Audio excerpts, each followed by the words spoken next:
आप सभी को नमस्कार बच्चों।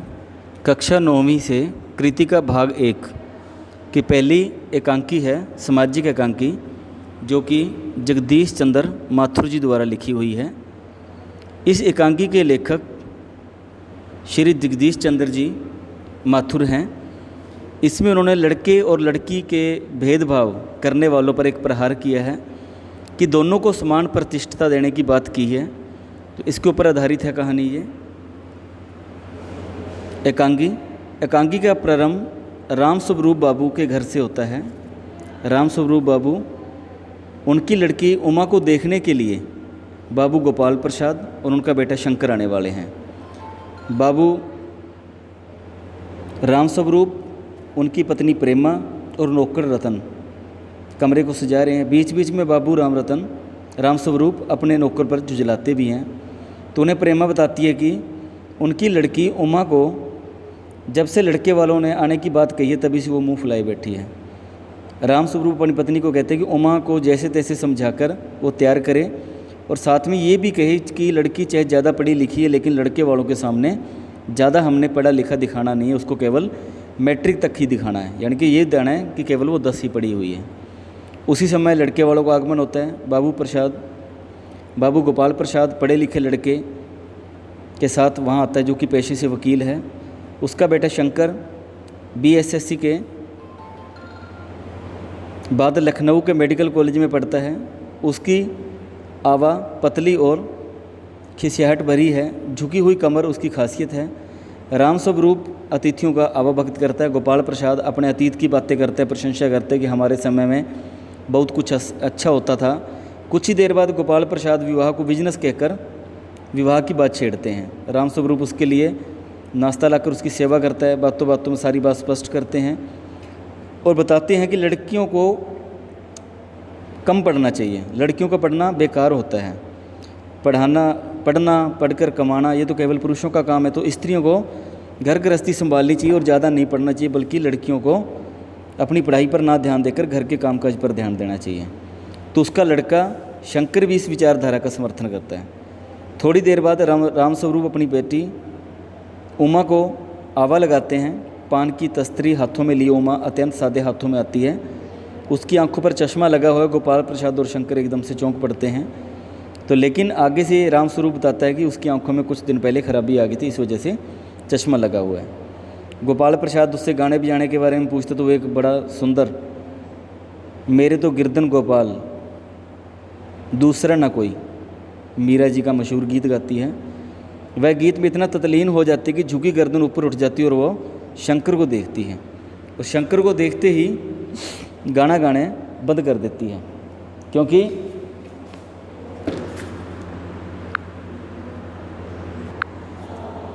वह देखती है कि ये वो लड़का है जो कभी उसके कॉलेज के इर्द गिर्द चक्कर लगाया करता था। शंकर को देखती गाना बंद कर देती है। उससे पेंटिंग, सिलाई और अन्य चीज़ों के सवाल पूछते हैं, किंतु उमा उत्तर नहीं देती। गोपाल प्रसाद उसे बोलने के लिए कहते हैं। राम स्वरूप अपनी बेटी को जवाब देने के लिए कहते हैं। तरह तरह सवालों से उमा को अपमानित महसूस हो रहा है कि लड़कियों को केवल निर्जीव समझा जा रहा है और बेबस जानवरों की तरह बातें की जा रही हैं, उनका मान सम्मान नहीं हो रहा। तो सवाल पूछकर उनको बार बार अपमानित किया जा रहा है। तब उमा कहती है, जिस लड़के के लिए वो सर्वगुण संपन्न लड़की ढूंढते हैं वो लड़का लड़कियों के हॉस्टल के इर्द गिर्द तांग झांक करता हो, कई बार पकड़ा गया है। गोपाल प्रसाद को पता चलता है उमा पढ़ी लिखी लड़की है। तो राम स्वरूप को कहते हैं कि उन्होंने उनके साथ धोखा किया है। वो दरवाजे की ओर बढ़ते हैं तो उमा कहती है कि जाइए घर जाकर यह जरूर पता कर लेना कि आपके लाडले की रीढ़ की हड्डी भी है या नहीं। बाबू गोपाल प्रसाद के चेहरे पर बेबसी गुस्सा, शंकर के चेहरे पर रुआंसापन आ जाता है। दोनों बाहर चले जाते हैं। राम स्वरूप वहीं कुर्सी पर धम से बैठ जाता है। उमा रोने लगती है। घबराई हुई प्रेमा वहाँ पहुँचती है। इतने में नौकर भी वहाँ आ जाता है, जो मेहमानों के लिए मक्खन लेने गया हुआ था। सभी रतन की ओर देखते हैं और एकदम से एकांकी खत्म हो जाए। रीढ़ की हड्डी से भाव ये है कि लड़का जो है वो सीधा खड़ा भी नहीं हो पा रहा और अपने पिता के ऊपर आश्रित है वो, और जबकि लड़की ऐसी ढूंढ रहा है वो जो कम पढ़ी लिखी हो और सर्वगुण संपन्न हो, जबकि खुद में उसमें हजारों कमियां हैं। तो इसके कुछ पाठ्य पुस्तक के प्रश्नोत्तर हैं। राम स्वरूप और गोपाल प्रसाद बात बात पर कहते हैं कि हमारा ज़माना था। ये बात कहकर वो वर्तमान समय से इसकी तुलना करते हैं आज के समय की।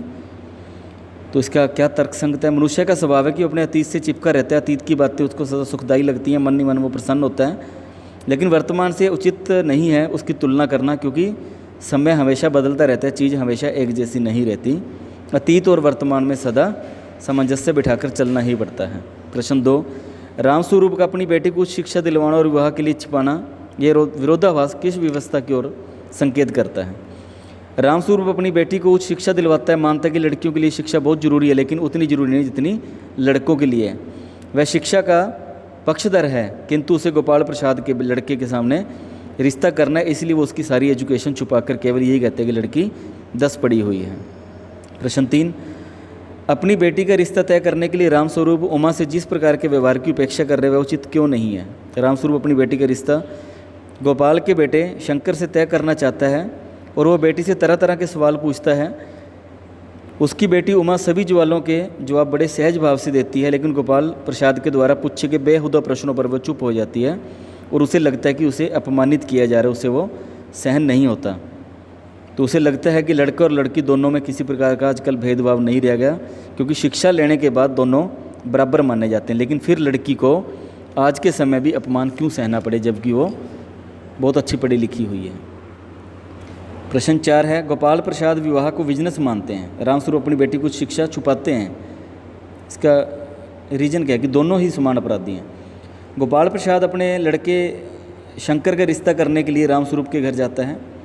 वहाँ बातचीत करते करते वो एकदम से कहते चलो बिजनेस की बात करते हैं। बिजनेस अर्थात व्यापार। व्यापार में निर्जीव वस्तुओं को खरीदा बेचा जाता है, ना कि पवित्र बंधन को बेचा खरीदा जाता है। यहाँ पर पवित्र रिश्ते को भी एक व्यापार का नाम दिया गया है। जैसे तैसे वो रिश्ते को जोड़ने में लगे हुए हैं, यहाँ तक कि लड़की की ज़्यादा एजुकेशन को भी, पढ़ाई को भी मैट्रिक तक बताकर ही रिश्ते को जोड़ने का प्रयास किया जा रहा है। तो दोनों ही इसमें बराबर के अपराधी हैं। प्रश्न 5, आपके लाडले की रीढ़ की हड्डी भी नहीं है, यह कमियां संकेत करती है, क्योंकि शंकर जो है उसमें बहुत सारी कमियां हैं। रीढ़ की ना हड्डी ना होने से मतलब है कि वो ठीक प्रकार से खड़ा भी नहीं हो पाता, उसमें खुद में यह सबसे बड़ी कमी है। जिस लड़के के लिए गोपाल प्रसाद हर प्रकार के परिपूर्ण लड़की चाहता है, लेकिन जबकि उसमें खुद की रीढ़ की हड्डी नहीं है, खुद वो झुककर चलता है, वो खुद कमियों से भरा पड़ा है। जब वो खुद रीढ़ की हड्डी नहीं है, खुद झुककर चलता है, तो वो आने वाली पत्नी को किस प्रकार से संभाल पाएगा, किस प्रकार से उसको आगे लेकर जा पाएगा? प्रश्न 6, शंकर जैसे लड़के या उमा जैसी लड़की समाज को कैसे व्यक्तित्व की ज़रूरत है? आज समाज को उमा जैसी लड़कियों की आवश्यकता है, जो कि पढ़ी लिखी है, चारित्रिक है, मानसिक रूप से सुदृढ़ है, नई दिशा में जा सकती है, अन्याय का डटकर विरोध करती है और लड़के वालों के जो बेहुदा सवाल पूछे गए हैं उनका डटकर जवाब देती है और उनको वो शर्मिंदा भी करती है। प्रश्न 7, रीढ़ की हड्डी का शीर्षक की स्पष्टता क्या है? रीढ़ की हड्डी एक सामाजिक एकांगी है, जो समाज में रूढ़ियाँ चल रही हैं, रूढ़िवादिता चल रही है, भी गाना बजाना, सिलाई कढ़ाई बुनाई ये कार्य पूछना, ना कि उसकी पढ़ाई की तरफ कोई ध्यान नहीं दिया जा रहा। और लड़का शंकर जो कि खुद किसी प्रकार से पूर्ण नहीं है, खुद की रीढ़ की हड्डी नहीं है, तो इसलिए इसका सार्थकता बिल्कुल सही है। प्रश्न 8 है, कथा वस्तु के आधार पर आप एकांगी का पात्र मुख्य किसे मानते हैं? उमा है, क्योंकि सारी कहानी उमा के इर्द गिर्द घूमती है। लड़का लड़की का भेदभाव करना उचित नहीं है, दोनों को समान अधिकार मिलने चाहिए। आज वो समय नहीं है कि लड़की को चार दीवारी के अंदर बंद रहना चाहिए, और आज वो समय नहीं है कि लड़के वाले आए हैं और लड़की वालों को अपमानित करके चले जाएं, बल्कि पढ़ी लिखी लड़की बड़े अच्छे तरीके से उनको जवाब भी दे सकती है। और इसमें वो इस चीज़ का बुरा नहीं मान रही कि उसका रिश्ता नहीं होगा, बल्कि वो ये देख रही है कि यहाँ पर मेरी कदर नहीं होगी, मेरी पढ़ाई की कदर नहीं होगी, तो वहाँ मेरा ना जाना ही बेहतर है। प्रश्न 9 है, एकांकी के आधार पर रामस्वरूप और गोपाल प्रसाद की विशेषताएं बतानी हैं।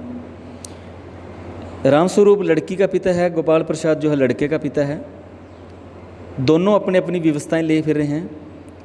लड़के की रीढ़ की हड्डी नहीं है, तो पिता चाहता है कि किसी तरीके से रिश्ता जुड़ जाए और पैसा भी अच्छा मिल जाए दहेज में, जबकि लड़की का पिता चाहता है कि लड़की चाहे ज़्यादा पढ़ी लिखी है लेकिन घर बहुत अच्छा मिल रहा है, तो वहाँ इसकी दो कमियाँ बताकर भी लड़की को विदा किया जा सकता है। लेकिन यहाँ पर विरोधाभास होता है लड़की की शिक्षा को लेकर, तो कि लड़की आज चार दीवारी में बंद नहीं रह सकती। यहाँ पर सम्मान, अधिकार की बात हो रही है कि लड़के लड़कियों को बराबर के अधिकार हैं, तो फिर शिक्षा में अधिकार देने से उसको क्यों छुपाया जा रहा है। गोपाल प्रसाद एक आत्म प्रशंसक व्यक्ति है, खुद की प्रशंसा सुनना उसको अच्छा लगता है और अपनी प्रशंसा खुद ही वो कर रहा है, लड़के का बाप भी है वो। प्रश्न 10 है, इस एकांगी का उद्देश्य है कि स्पष्ट किया कि लड़कियों में समाज में भेदभाव नहीं करना चाहिए, लड़की बिल्कुल सम्मान की अधिकारिणी है, हर काम में वो समान भागीदारिणी है, लड़के लड़कियों में आज कोई भेदभाव नहीं होना चाहिए और ना ही उनको अपमानित करना चाहिए, बल्कि लड़कियों को और ज़्यादा अच्छी पढ़ाई देनी चाहिए ताकि वो शंकर जैसे लड़कों का मुंह तोड़ जवाब दे सकें। प्रश्न 11 है अंतिम इस पाठ का, समाज में महिलाओं को गरिमा दिलाने तो आप कौन सा प्रयास कर सकते हैं। आप पढ़े लिखे हो, आप भी अपनी तरफ से कोई भी तर्क लिख सकते हो कि आप कितना अच्छा कार्य कर सकते हो लड़कियों को उनकी गरिमा दिलवाने हेतु, उनको सम्मान दिलाने के लिए। जैसे गांव में अगर हम माने तो काफ़ी स्थिति दयनीय होती है, नारियों की प्रगति का मुख्य आधार शिक्षा होता है, तो महिलाओं को भी शिक्षित किया जा सकता है। जो विवाहित युवतियां हैं उनको भी शिक्षित किया जा सकता है, शाम को घंटा 2 घंटे क्लास लगाकर उनको बहुत अच्छे तरीके से प्रेरणा देकर, निर्देशात्मक तरीके से भी, गाइडेंस देकर भी हम पढ़ाई की तरफ उनको लेके जा सकते हैं, क्योंकि जितनी पढ़ाई अच्छी होगी उतना तेज दिमाग चलेगा, उतना अच्छा वो परिवार की देखभाल कर पाएंगे और परिवार में सुख शांति समृद्धि भी उससे बनती है और महिलाओं का विकास भी होता है और देश का भी विकास होता है और उज्ज्वल भविष्य की कामना इससे हम कर सकते हैं। धन्यवाद।